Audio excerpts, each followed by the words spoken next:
Caractérisé par une forte densité de population et de bâtis, le territoire de Gaza a subi depuis le 7 octobre 2023 de terribles bombardements sionistes, entraînant des destructions colossales, une situation qui rend la reprise d'une vie normale presque hors de portée. À Khan Younes, dans le sud de Gaza, Adam vit dans une tente devant sa maison délabrée, lui qui a tout perdu. J'avais une maison et une famille. Là maintenant, je n'ai rien, ni travail ni famille. Mon fils a été blessé, mais a miraculeusement survécu, mais les autres ont été tués. Nous remercions Dieu et je suis content pour le cessez-le-feu. Ça nous permettra de nous reconstruire et d'avoir un nouveau départ.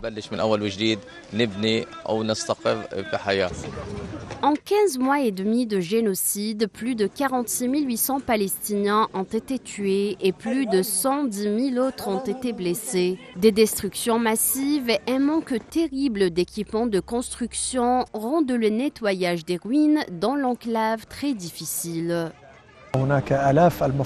Il y a encore des milliers de corps coincés sous les décombres. Les autorités municipales travaillent avec d'autres services pour soutenir le nettoyage. Nous espérons retrouver le reste des victimes dans les prochains jours. Cependant, notre succès dépend en grande partie de l'utilisation d'équipements lourds. Mais le parc d'équipements de Gaza est très limité.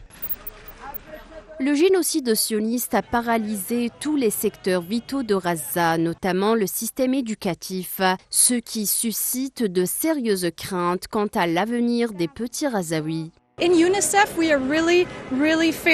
l'UNICEF, nous avons vraiment très peur qu'une génération soit perdue si ces enfants ne peuvent pas retourner à une éducation formelle et normale. Ce qu'il faut vraiment garder à l'esprit, c'est que cette crise humanitaire à Gaza est sans précédent. Les besoins de la population sont sans précédent. Toute la population de Gaza est dans le besoin. Selon l'ONU, la reconstruction de Gaza pourrait prendre de nombreuses années et coûter des milliards de dollars. Mais la priorité absolue est désormais de garantir la fin du génocide sioniste.